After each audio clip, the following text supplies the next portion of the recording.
का हो मुंह काहे फुलेले बड़ू? आज रउआ माई से लड़ाई हो गई हो। लड़ाई? हम सुबह में खाना बनावत रहनी है तो हमरा माई बाबू के लगली है बोले, ऐसे हम लड़ लेनी है। काहे ला बिना मतलब के तू लोग झगड़ा करेलू? ठीक बा, जा खाना बनाओ, भूख लगल बा। खाना? हम ना खाना बनाएम। जौना घर में हमार माई बाप के इज्जत नहीं के उ घर में हम खाना ना बनाएम। ई कौन बात भइल? सास पतोह में तो झगड़ा लड़ाई होते रहेला। जा बनाओ। कह देनी नु हम ना बनाएम। ठीक बा, हम माफी मांगत नहीं अपना माई के तरफ से कि तारा माई बाप के बोल देली है। जा खाना बनाओ, ना रुसे के चाहिए। जा बनाओ खाना। रउआ माई हमरा माई बाबू से माफी मांगियन तभी जाके खाना बनाएम। तब तो आज खाना बन गल। हाँ तो रउआ अपना माई के पल्लू से बंधले रहे नहीं, हमार बात थोड़ी सुने। जाइए अपना माई से बनवा के खाई खाना। लड़ाकुन तो होइए गल तू। जाई ना। बैठा।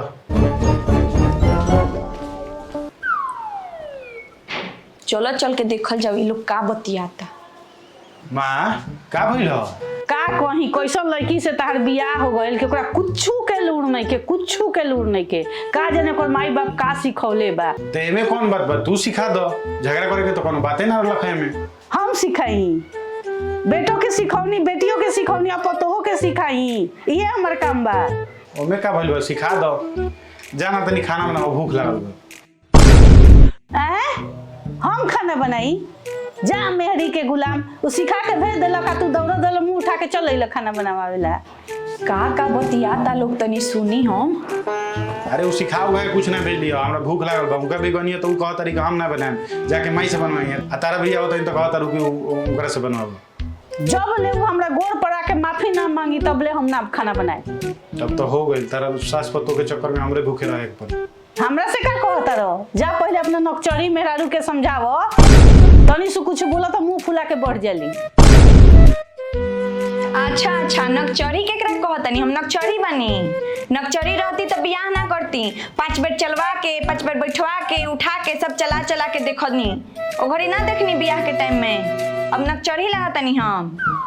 उ पसंद से हम थोड़े कहनी, उ तो लड़की देखत देखत हम हार गरनी, ये से हमरा करे के पड़ल बिया। हाँ अब तो बोलबे करेम। तो लोग से काहे ला कहनी कि हमर पतोह बड़ा सुंदर बिया? तो का करी? लोग से शिकायत करी का कि लोग और हमरा के हंसे लगी? अपना चीज के तो हर कोई बड़ाई करेला। समाज में मुंह ऊंचा करे के बनू। एक सेकंड रुका लो, बहुत झगड़ा हो गई। तू बैठा है, जा बैठा। हम चाय बना के ले आओ तनी। तुम लोग के दोनों आदमी का माथा ठीक हो जाए, चाय पीबू लोग। तो लड़िया लोग मत। ये लड़ाई झगड़ा ये लोग के ये रखल बा। है तनी एगो बात बताओ लोग, तो चाय में कितना चम्मच चीनी डाली? रे उ तो मुंह मारे वाला दवाई हो, चीनी थोड़े हो। मम्मी जी तो हमनी के चाय पिया के ऐसे ही मुआ दी हन। चलल जाओ काम करे। रउआ हमर तनी हेल्प कर देम, हम बना दे हम सब।